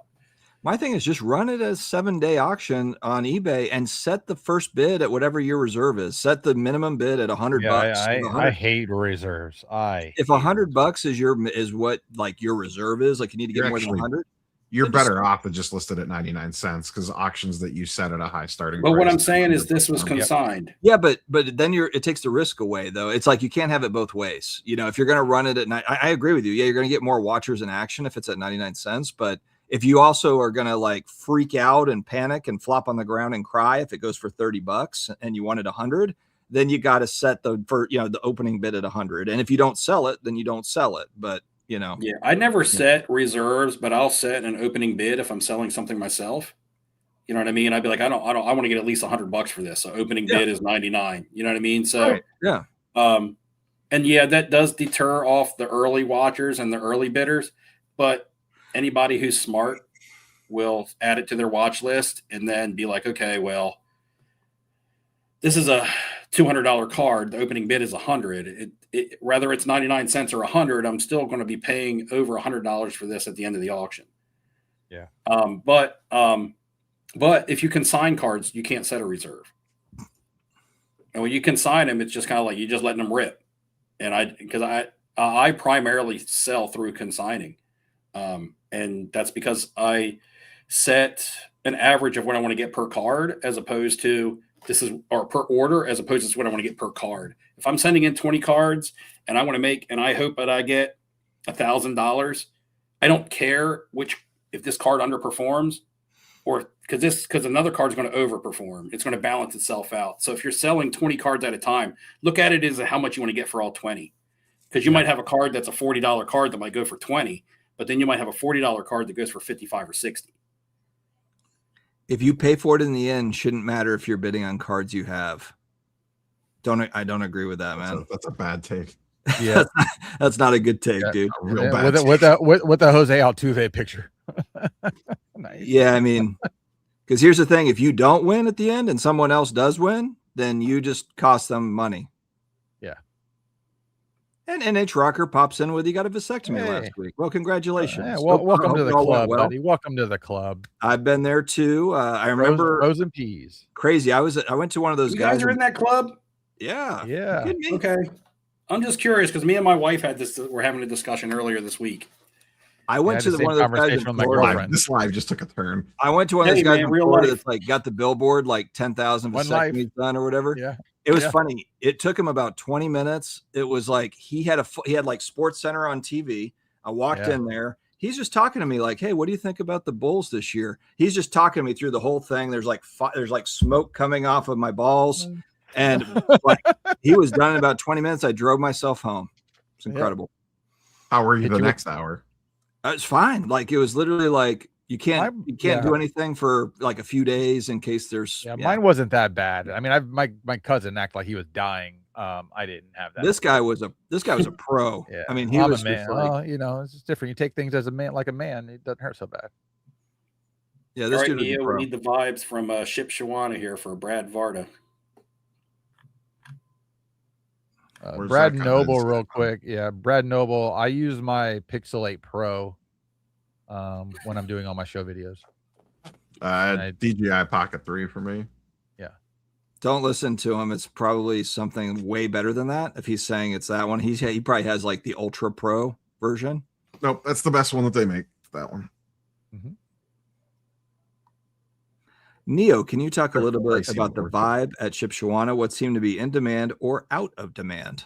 Anything with a price tag on it was in demand. The vibes were strong. I don't know. I have a 20-minute vlog video up that shows everything. No, that show was crazy. Dealers were just like literally running out of shit. Like I walked past dealer tables on Friday and they had 8 showcases on it, and then Saturday morning they had 1 because they had no cards left to put out. Yeah, they have the same problem here. So it was nuts. Would you say, I know this is going to be really hard for you to gauge, but I'm kind of curious if so much stuff was selling. Now I knew you did the whole Obafemi thing, so you obviously think Repack were buying a lot of the shit. They hit it early on Friday, but then Saturday was just regular folks in there buying up. How would you say? Man, it's hard to say. I don't want to say ratio flippers to collectors, but how many cards do you think were being sold that were being sold to be resold, and how many cards do you think people were actually buying to take home? Friday, a lot more to repackers. Saturday, a lot more to regular folk. The normals. Now, is there a difference? The normies. But is there a difference in what they're buying? No, everyone wants the same shit. So they want the kaboomies. They want Tyler. So people are wanting case hits to repack and to flip, more and like I mean the repackers want that crap, but like everyone wants like Ohtani stuff right now. Jordan, Griffey. I mean the same stuff that we see going crazy. Yeah, Judge. Yeah. Baseball and is Ohtani's hot all the way down through. Kobe. Ohtani stuff is just like doesn't matter. I mean, I have some sealed 2018 wax. Don't open. Damn, bro. I think it's 18. You need to send that to consignment. I mean, it's just blasters. I got a bunch of blasters. I bought them a long time ago. Yeah. What's a top blaster? Hey, Filmington's in here. What's a 2018 Topps blaster with an Ohtani rookie in it go for now? You probably have Tops, though, like Chrome update. There's like 18 different. It's base. Let's just say I know for a fact I have some Heritage. Okay. Can you pull? I have some packs left over. Can you pull like his real one auto or whatever out of the Heritage? I don't know. A lot of his autos were redemption, so you gotta be careful on that. Okay. Yeah. Philington would know as the Rudy. But I do. I had some 2018 wax that I originally had bought, and it was to be given away on the channel, and nobody ever wanted it. Like whenever somebody would win, I'd be like, pick this blaster or this blaster. And they always pick the other one. So yeah, Filmington says Topps update flagship with the Ohtani's are 425 a blaster. Topps Chrome 800. Holy shit. Let's see who's got balls. What's funny is I opened a shit ton of all that stuff. I never hit. Let's see who's got balls. Come join Big Brian. I remember selling a prismatic style refractor, not this rate of the Topps Chrome pitching, which is the common version, but the Topps Chrome pitching, and it was a refractor, but it looked kind of like prismatic. You know what I'm talking about? Prism. They're literally just called Prism. From Topps Chrome? Yeah. Prism refractor? Yeah. I remember selling one of those out of my showcase to Shelly. Shelly it's in the chat often for like $100 raw. I was going to get it graded, but she come up to the showcase when we were in Atlanta the first time. And she was like, how much for the show? And I was like, I think probably $100 because I think I had plucked it out of a bargain case at a Philly show for like 45 or 50. And it had gone up a little bit to like, $65, $70. I can't remember. Anyway, I had $100 price tag on it and she paid for it. And it's probably worth a little bit now. Now, I don't know what it'd be worth raw. And I don't know if she got it graded. Add another zero to it. I had it in a one touch to be graded, so it didn't look bad. It's like regular refractor is like $1,500, I think. Yeah. Hey, that's good. That was a good buy for her then. That was probably when he was hurt. Oh yeah. Yeah, and everybody should have been buying it. Now we look back, like I bought a bunch of dirt cheap Topps Heritage paper rookies of his already graded in PSA 10s when he was. It's the yellow one. It's just a big picture of his face, and it's got a yellow border like this shirt. And I bought a bunch of those in PSA 10s for like dirt cheap when he was hurt, and I sold them all fairly good, fairly decent. The one thing I'll say that like about if you're going to like a bigger show, like a Ships or a Philly or Chantilly doesn't exist right now, but something on that level. If you see a card you want in a case and it's priced remotely in range, you better grab it because it's not going to be there. It won't be there when you turn around. I could say the same thing. I mean, I could say the same thing about eBay. Remember, I showed you guys in my last video. I talked about that Joe Montana card, and I contemplated on buying that. I contemplated on buying that for just. I might have slept on it, and I woke up the next day and it was sold. I was like, I knew that was a good deal. And when somebody buys it, how did you feel when you saw that it sold? I felt like, damn, I should have bought it. You missed out. That's always my litmus test for if I'm hesitant on a card. Right. And then whenever I'm looking at it, and I'm just like, if I wake up tomorrow morning and this said this listing has ended, like, what's my rage scale? And if it's like above a 7, I'm just binning it. I think the original listing for that was $12.99, which is $1,300. But then they sent out offers to watchers at $11.99, which is $1,200. But then, from what I read in my comments, somebody must have looked it up on 130. Was that it ended up going for $950? So the person took a best offer, under $1,000 for that. Yeah, I know that probably... the PSA 8s only go for like $600, but what would you rather have? A PSA 8 for $600 or a CGC 9 for $950? Just to say $1,000 when PSA 9s are doing $3,000. This card, I had this on my watch list and I kept going back and forth. It was like overpriced at the time. And I'm like, God, do I really want to spend? I think this was $400 or $500. Oh, that's the price of the Strangers. That's a Stranger Things box. At the time, and I'm just like, if I wake up tomorrow and someone bins this, I'm gonna be so pissed. And I just smack the bin on it. There you go. Dustin, did you open your Stranger Things boxes? Speaking of, no, I haven't yet. I got them right now. Let's go. I'm gonna sell those. There's no way I'm You're not even gonna make anything. At least CT scan it. I just bought a $3,500 Breeze card. I can't afford to rip. Oh, that's different. Yeah, but what if there's a good investment? You bought gold. Yeah, I do think. Well, you got a good pull out of yours. You got a good one. My video's not up yet. Is that tomorrow? No, probably won't be till next week. Now there's too much shit going on. Oh, okay. Mad City have not used Kronozio yet. I haven't opened it yet. I just kind of teased it today, but I am going to use it. I'm excited to kind of dive into that. See how it all works. I want to sell more. I want to do more buy sell in the summertime. So I will. What is it? It's a new sponsor of the channel, but they have kind of this big kit that includes a really badass scanner. And then they've got kind of like, it's basically a way to really like load up a lot of cards and sell on eBay at once. And it streamlines everything, listing, shipping, like streamlines everything. Mm-hmm. Master Shake, the revolt has not happened yet. Not yet. But apparently it's coming. That's what we keep hearing. The revolt is coming. It's only coming from the people that have been in the hobby for a long time. If you're going to go to Heroes Con, the portal's open to apply for media badges. You said portal. Heroes Con? Yeah, I'll probably, I mean, I guess I could apply for one, but I didn't. You know Can what? I just put that I know Neo on there and it'll qualify me? No, unfortunately not. Come on, Neo. You don't have that kind of stroke yet? Don't you need a camera? You're award winning. You're a machine. You had a viral tweet. Not with the DJI Pocket 3. I don't need a cameraman. But you need him to hold it so you can look through cases. And then we can get that video of you doing your thing. People rage so hard that I don't show cards in cases. They get so mad. I appreciate the mention too in the video. You saved that for Ham. He kind of blew a Ham out. If you were expecting a Michael Ham video where in the cases, that's not my style. Did he straight up say that? Yeah, I did. I thought I watched some of that.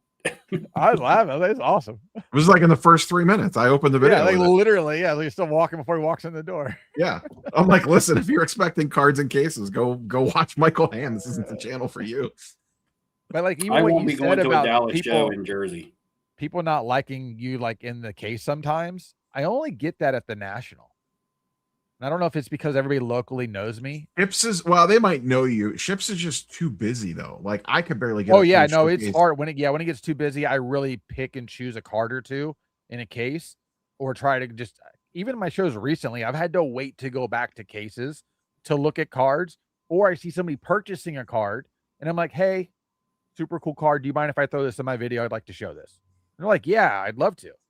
So it usually works out that way. And I usually won't show people doing deals because I don't want to blow up anybody's spot. People are moving cash around. I don't feel comfortable in that. Yeah, I just don't feel like dealing with all of those like little headaches of things to pay attention to. I don't have time for that.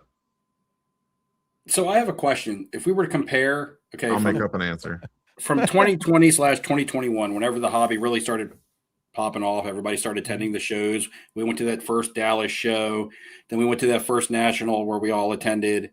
First national for me. I guess that would be what, 2021. Yeah.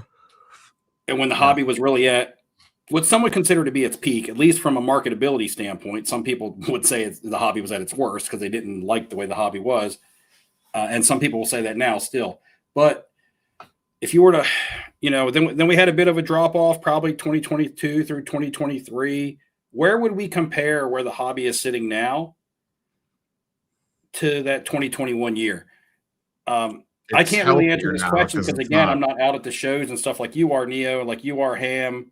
So it's kind of like, I see what I see selling. I see content. It's wider. Yeah, it's definitely wider.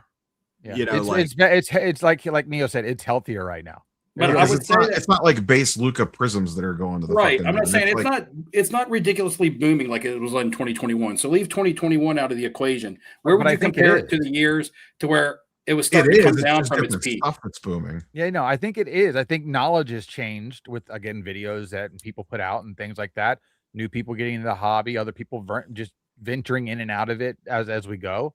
And then we're at right now. I just think at some point we're gonna strangle the damn thing again, and it's gonna drop because a lot of people are gonna end up losing money or getting into credit card debt. Because I go to these shows, I go to the shop, and everybody's paying on their damn credit card, and that's a problem. Like, not all these people have money to spend. Yeah, but like this. Do you use your debit card when you're doing anything, Ham? Okay, well, I don't. I use cash. This was very surprising to me, and that's why I actually roll did a video. The quarters. why my last video had those cards that I bought at the National last year, and it was very surprising to me because I was going into the other night. I was pumped about the National. I was like, oh, I bought the Jerry Rice and water painting at the National last year. I haven't looked at the price since then because I'm not looking to sell them. They're just on my PC. But curiosity got the best of me, and I was like, wonder where they do stand right now. And before I started looking at comps on those cards, I was thinking to myself, they're probably slightly down. I was like, I paid like $2,000 for that Jerry Rice. I hope that it's sitting around $1,600 right now, is what I was thinking to myself, because I'm thinking to myself, crypto's down. The stock market has been strong, in the S&P and things like that. But it's kind of like, we have a war or an operation going on. Crude oil is going up. Gas prices are going up.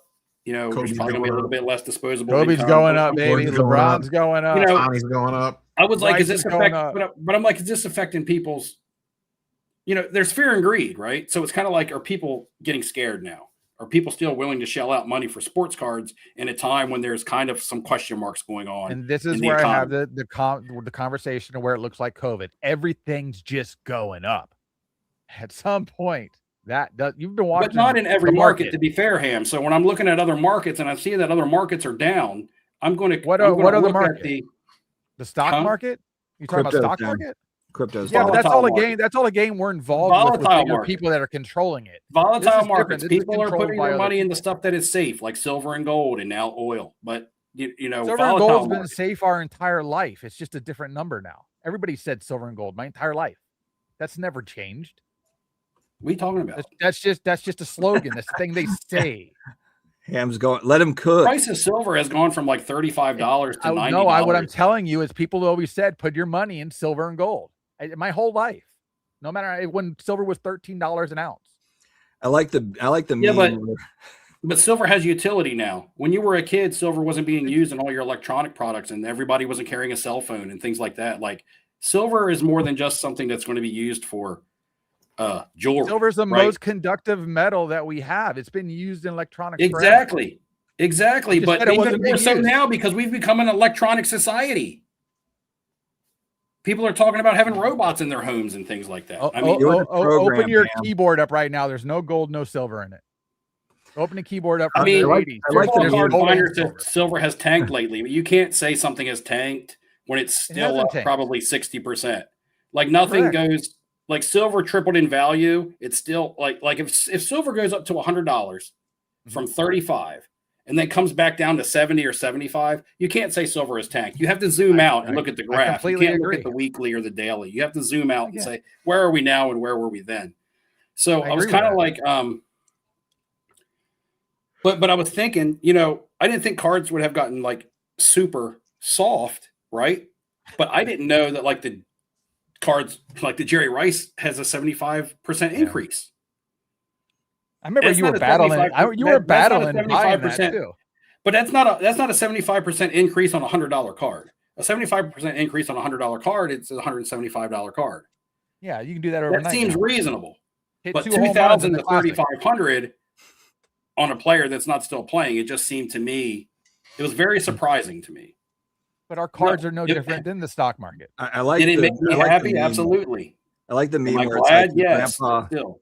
I like the meme where it's like your grandpa beat you in all your investments just holding silver. Like all he did was just hold silver. But like over time, just built up this silver portfolio, just beat out everybody. Well, that Mr. Kiyosaki, rich dad, poor dad. Paul's in here pumping silver. Here we go. Yeah, we got it. It's going to go to a couple $100 an ounce. There's no silver left. Yes, All Coach somewhere Laker else. is correct. When I put money, I have multiple retirement accounts. Some are got it, really Carlos. safe. Some of them are a little more risky. I'm a basic 401k. I have a separate Roth, things like that. So in my Roth is a little bit more risky.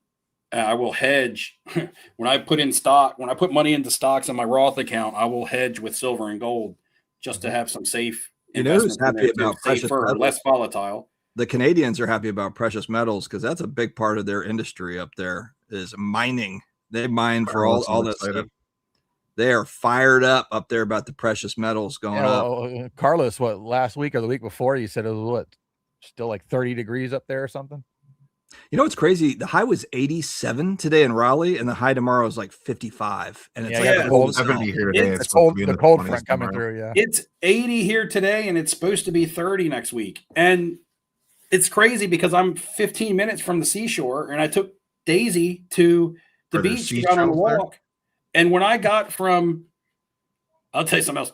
When I got from here, where I live, Dustin, you know where I live, and you know where the beach is at here. When I got, it was 83 degrees when I was driving through Lewis, which is literally 5 minutes from the beach I wanted to get to. When I got to the beach, it had dropped to like 53 and was windy because all the water or cold air coming out. I had to go to a surf shop and buy a hoodie because I went down there in a t-shirt, shorts, and flip-flops like it was midsummer.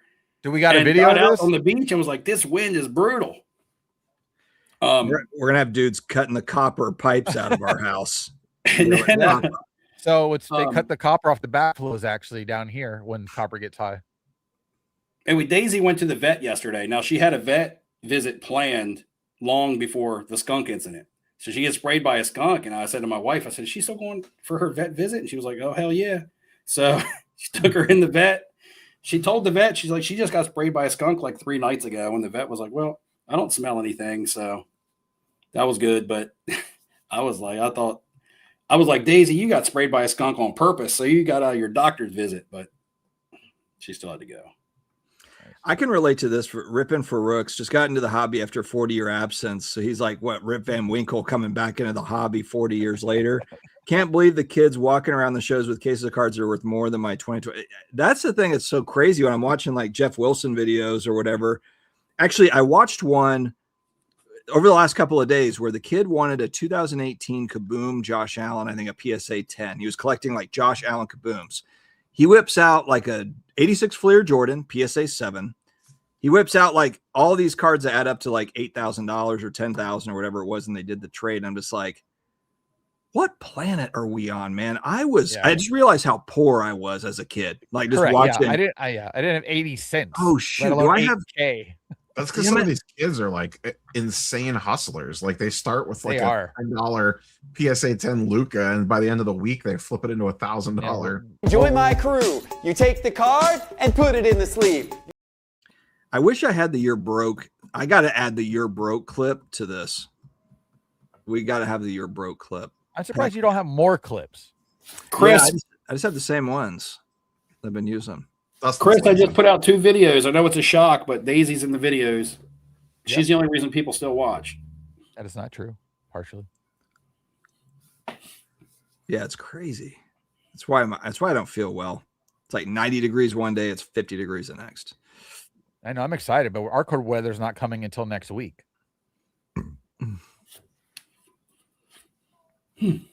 That'll probably be the last cold weather I get.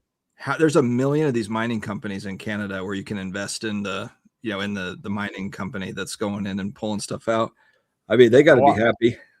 Now the problem is they're having a hard time finding new veins. So the way silver is pulled out of the ground, it's not like it's just silver, it's roped into other stuff. So there's a whole nother process to pull it apart. So it's not as easy as gold, where gold you can literally just get gold. And now you've got oil pumping. All the landman folks in Texas are like, let's get drilling, boys, get drilling. And then Trump will be like, no, it's coming from Venezuela. No worries. 800 million gallons. I mean, it'll spike for a minute and then it'll come back. It already started to drop the other day. Yeah. It's not helping the break. That's right. It's not helping what we're trying to do here. Yeah, I filled up yesterday. Gas was up 40 cents or what it was last week here. Damn, this is a shots fired at the what's the show that you do with the comic book guys? Oh yeah, the Ungraded Truth. The Graded Truth. Hey Neo, haven't watched in a while. Whoa, Swag lost his hair. Manu gained weight, which Manu I don't think has gained any weight, but Automatic hasn't changed much. Damn. Coming in hot. Wonder World Comics 2020 came in guns a-blazing. Nothing changes when it's Wonder World. Wonder World Comics, isn't that over in like Orlando? Wonder World, are you Orlando shop? The road trips with Daisy. Roadies. You need to get a good video of her hanging out the window. Carlos, if they had just accepted silver crypto, they might have filled that break. Fair. Mm-hmm. That's a fair take, I would say. I always wish that that Bitcoin card in Alleganter back in the day would have actually been a part of an actual Bitcoin. Oof. That would have been exciting.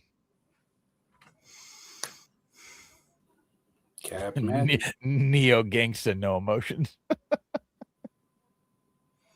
Neo's like you need to go to Neo's watch list, see what's at the top of the watch list that he's thinking that he doesn't want to buy, and you just need to bin it. Neo's like playing tonight, Neo. What's that, Steve? Yeah. Were they playing tonight? They lost. I mean, I heard you say you were coming off a loss, but I didn't know if it was tonight or yesterday or something. Yeah, tonight. They lost to the Magic. Neo's kind of like Data from Star Trek. Are they in the playoffs yet? Playoffs? No, the playoffs don't start till April. Oh, I just because somebody was saying something about Orlando and Cleveland in the first round or something. So I didn't know. Yeah, playoffs don't start for another month. Oh, Detroit area, Monroe, Michigan. Detroit. Well, at least you know where to target them, Neo. Detroit.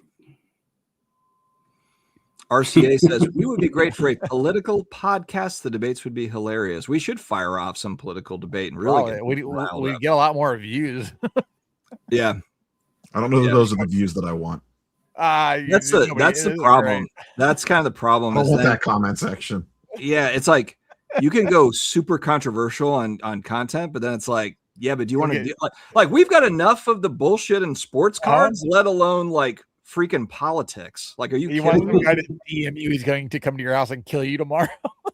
I mean, yeah, that's what happens. I mean, these guys got some crazy shit. They can try. I mean, it would be a bad move, but so what am I missing with the Neo and the tag bot things? I see where Carlos is that like a real thing? Yeah. Well, I mean, Neo says tag bots. Not another podcast. I created a long time ago. Yeah. I think I invented Tagbot. If not, I'm taking claim for it. I'm pretty sure I was early on that bandwagon. You have an award. You can claim things at this point. Yeah. Yeah, I was first to start the Tagbot. You point your trophy at the screen when you do it. Tagbot's what I call the tag fanboys when they come out in the comments. Gotcha. The Tagbots. So we all start. Many of them? Probably get in line now. We should probably get in the queue now for licensed Topps football cards, just so they can sell the 9 boxes on the site. They'll be. Well, what did I see that is hitting Dutch auction from Topps? Was it a wrestling product? I don't know. Something was just getting ready to go up for auction. But I really want WWE royalty, but it's going to be $8,000 a box, and you're not even going to be able to buy it. I will attempt to get into a random on that and just see if I get lucky as hell on a break. That's just on cases. That's the only way I'm going to even have a chance to touch that shit. Steven Spielberg rookie. Which one is that, Weedy? Which card is that? Curious. Paul might know about that. What I'm kind of interested about is what happened to Old Man Tag. He did a 9 video series with Jeremy over at Sports Cards Live, and he was around, and now all of a sudden, I don't know, like I don't see any tag people anywhere. They're keeping him on his meds and keeping him away from the mic. He's in the grading room grading those 40,000 soccer cards that he said 5 years ago would hit the pop report any minute. Hey. So Carlos gets old man tag, and then Neo's a pretty big fan of tag, as you can see. Tag fucking sucks. Damn. They're the only company that responds to videos about their product when people do comparisons. I need the Friday clip where they go, damn. I need the Friday. Two nationals ago, the tag representative there at the tag booth was really friendly with me and did a custom card and slabbed it for Daisy and things like that. So he said they had watched the channel, knew who Dingus and Daisy was, and made a custom card and slabbed it.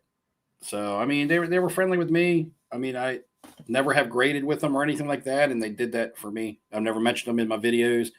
I guess it's a way to get them mentioned in my video because I'm talking about them now, but not, along the lines of being a customer or pushing their product. So I'm sure they're nice folks over there and everything. Just their product is meh. It's not personal, it's business. Yeah. It's business, and business, it's good. Captain Neo, the first to coin tag bots. But it's even weird that we're talking about them, but there's not the defenders in the chat. Usually they spawn, like they just appear. You have one on the camera. You don't need them in the chat. That's a good point. Ham. What's Ham like tag? I do like tag. Ham's a tag bot. Ham, are you an investor in tag? I feel like there's 700 I did see somebody, investors in tag. Two days ago, I saw somebody on one of the videos that's a big deal somewhere else, just invested in tag. Like a shit. That's what I'm saying. How many investors are there in tag? Because I feel like I know a lot of I feel like I know a lot of them, and if I know quite a few, then that's kind of strange. Like, how many are actually invested in the company? What does that mean? From what I know, is the people that are involved in the hobby that give them potential feedback, they don't put it to use. That's the problem.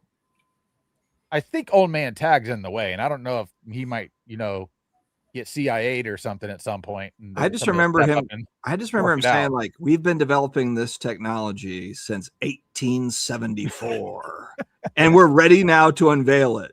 It's like, not for cards from before 1989.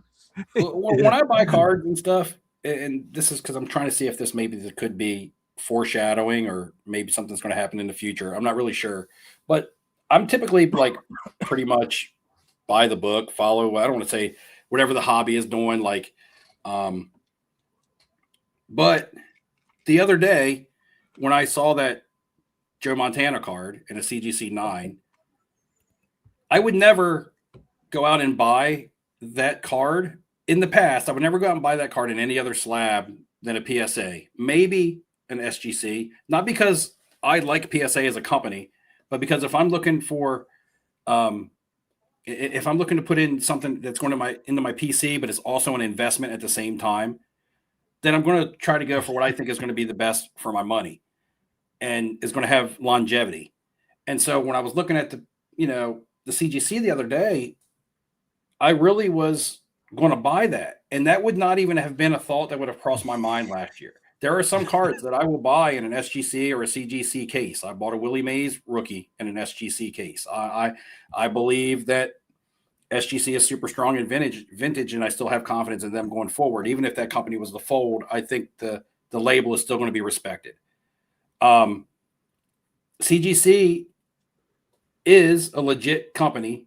They're way respected in the comic books. They have their issues just like PSA does with sports cards. CGC has the same issues in the comic book field, whether they let some fakes get through or they don't grade something properly, things like that. Yeah, everyone's got stuff. Right. Yeah, but you can't catch everything. I would have never bought that type of card, though, in a CGC case. But I'm starting to think, man, the value on that and how much they were actually asking for that, and the difference now, the multiplier between that card and a PSA. Sure. I know PSA is by the market determined to be the best, and that's by the market. I'm not saying everybody's individual opinion. Yes. But is there room for growth? If I was to invest in cards like that, would I not only be investing in the future potential of the card, but the future potential of that grading company as possibly getting a stronger footing in the hobby and becoming more respected? And then you're getting not only an increase in value on your card, you're getting an increase in value on the slab because you bought those slabs when they're at an all-time low. Yeah. And I wonder if I have it, because I often am like, man, if I'm thinking that this way, and I'm usually somebody that doesn't change a whole lot, is there other people out there going through the same thought process and changes that I'm going through? I would like to think that 100%. there are, because like I said, I'm usually one of the last people to really change like that. But I don't know. And I don't know if people in the comments want to give me their opinion on that or whatever, and I may be completely off here. People may be like, hell no, I would never buy a CGC slab on a 1980s football card. But is anybody actually really, because people can say, hey, I hate PSA. I'm not going to grade with PSA. I'm not going to buy PSA cards. Buy the card, not the grade, this, that, and the other. But until they actually act on it and stop talking on it, like, what are they really standing behind? Not their words, right? So, well, that's because it needs to change from buy. Are you buying the card or are you buying the brand? Because PSA is the brand. And it's just the brand that has right now the most resale. I get it, but like they're more reputable though, Ham. It is, but it's going to bring other. Again, when you see a card like that in a PSA 9 doing 3K, and then a competitor's card in a 9 at a fraction of the cost, realistically 1/3, you're in your head, you're like, that doesn't make sense. What was that? Doesn't. What was that grading company that was like around forever, but they never were a popular grading company, but people used them? HGA? No, before that. GMA? I kind of like HGA. Would you say GMA? GMA, yeah. Was that the one that kind of looked like a PSA slab? Kind of. It's black. I had like a black. No, ISA looks like a PSA. It was almost like a PSA knockoff, right? ISA looked like a PSA knockoff, kind of. Yeah. So what I'm saying is, wouldn't that be KSA? So what I'm saying is, GMA never gained a foothold in the hobby because people never respected their grades along the lines of PSA. If somebody was like, oh, that might say it's a GMA 8, but in a PSA slab, that would be a 5 or 6. What are people saying when they look at a CGC card? Right. And it's really different. It's really difficult to tell the difference between an 8 or a 9 or a 9 or a 10. Right. Mm-hmm. And when you're looking at a CGC slab and it's a 9 and it's a PSA and it's a 9, would they say, hey, this is automatically, or I mean, this is a PSA 8. There's no way. They don't grade with the same integrity that PSA grades with. That's, I guess, what I'm getting at. Do people believe that? Can people be, come around to the concept that maybe CGC grades harder or with the same integrity of PSA? And I'm not saying that they don't already. I'm just saying the general consensus throughout the hobby is that PSA grades the best. Even with all their flaws and all their mistakes, they still grade the best. But would there ever be a thing where another label is respected for their integrity to the grade, to the card? It just comes down to what the hobby itself starts paying for things. Again, like you said, you saw something that was drastically different. You're not the only one that's going to see that. That will keep catching up because everybody's looking for a deal and they're all looking for an angle. And if enough people start doing it, it brings the other brand up as well. That's the good part of having this ability and what could happen. Now, is it ever going to reach the other one? I don't know about that. And if it does, it's going to be a long time. I see some people are talking about resale value and all that. I understand all that. I buy and grade and sell cards all the time with PSA because of the resale value. I understand that. I'm talking about an investment with longevity. Check this out. That looks good. Homeboy put this is a 1 of 1. Tyler Shuck. It's sourdough. Why are you in that make an offer right now? Yeah. Is it 2024 or 2025? Hey, it's not 2024 because it's the XRC. That's the XRC. You can get that for less than 50 grand. 50 grand, but he went with the CGC. CGC 10. Has an XRC, even at a 1 of 1, ever outsold a rookie? So I bought the tie-dye of this card. I've got the tie-dye at a 25 of this card for $600. Yeah. So you're good. Don't play with this. I mean, you can offer him 1,200. Offer him you got that new sponsor. Throw down. Yeah. Even Jay, home. You don't ever Jay like to makes a test quick- what their threshold is? We're looking at Yeah. Tyler's Shuck cards. Jay has a good comment over here We're going about to- flipping the logic between old and new PSA labels, where people say Don't the get me newer started with PSA that. label. You Hold on, let me get to I it. think PSA, when they changed the grading scale and lied to everybody about it, were in a position they could have done two things. You bite you your change- tongue, Ham. You bite your tongue. I'm just telling you what they were talking about in the round table in the room with Sloth, chained up to a wall. And they were like, listen, do we come out with a pristine, or do we just make our gem mint have to have a pristine quality to it? And they went that route instead of creating a pristine label, when they should have just created a pristine label instead of just poo-pooing on everybody else that graded cards before this, changing Pristine everything, label would have going been the backwards. stupidest thing they ever did. You mouth your shut. No. They screwed everybody else that has been loyal to them for a long time, that was grading with them, these hardcore vintage collectors. They screwed them by doing this. MGFS Sports Card says 10 years ago, BGS 9.5s were selling more than PSA 10s, which is true. I remember that. I remember grading with BGS because they were selling for more. But you know why? I mean, one of the main reasons why is because Beckett Price Guide manipulated the values. Ooh, Dr. Beckett is snake. Damn, Whoa. Steve. Now, if you It's a look, snake. okay, Oh, I have Send a that Beckett cease in and my desist closet. that goes to flipping Clip Steve. this. Listen, Those Hear are me out Steve's on this. opinions. That's flipping Steve's opinion. hear me out on this. Old Beckett magazine used to be what our go-to for a card value. Yep. I mean, anybody want to debate that? Tough Because stuff, you'll be too. wrong. That's I what, use tough, tough stuff. stuff. Don't give me tough stuff either. I That was- use tough stuff. but I anyway, use sports card collectible. No, it was if you're Beckett. old school and you've been in this for a Beckett. long time, Beckett was pretty much the I use The Scry word. and Inquest. okay. PSA and SGC were companies that were in existence. They were grading cards. However, they were not listed in a price guide anywhere. The price that you paid for them was basically put on whoever was selling it to. They said, okay, this is professionally graded. It's worth this much more.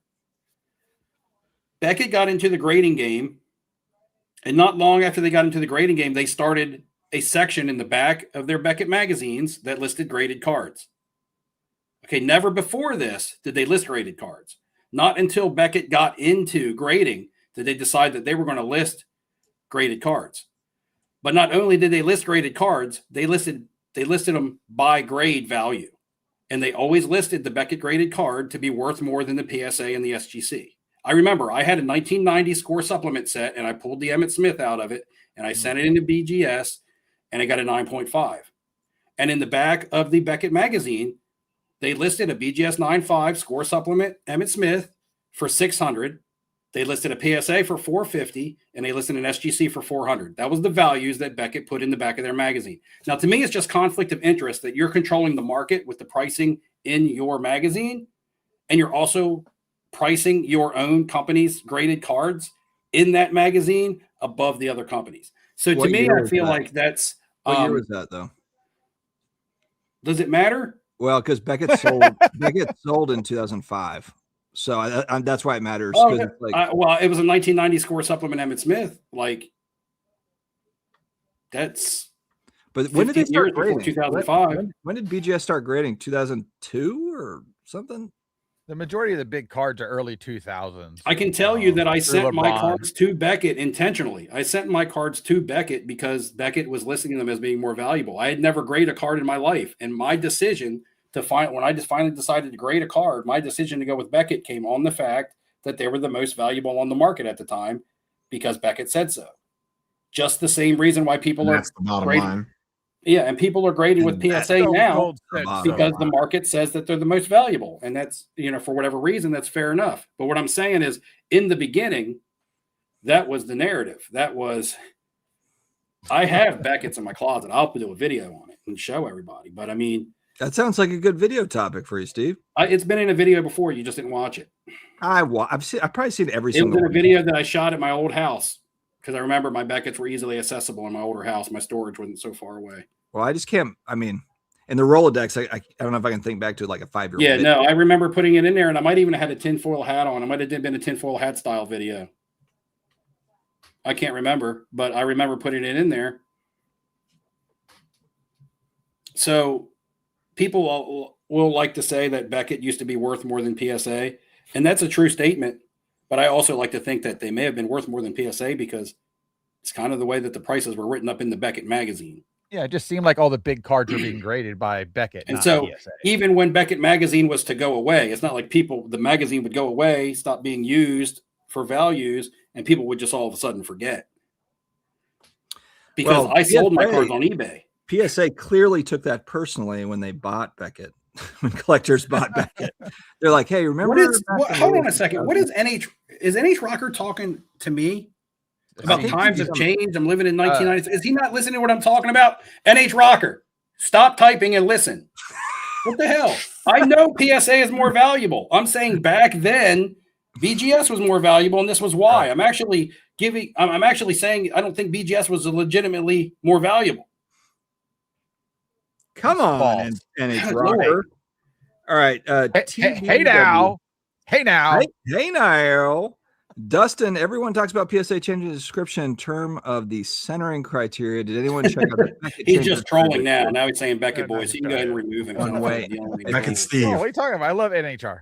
When does your channel rebrand happen? Huh? You throw that When one does your channel twice as rebrand hard. happen? The Beckett Steve. That's interesting. Yeah, it might. As soon as I get a sponsorship. I know Colin. I can get you to hook up.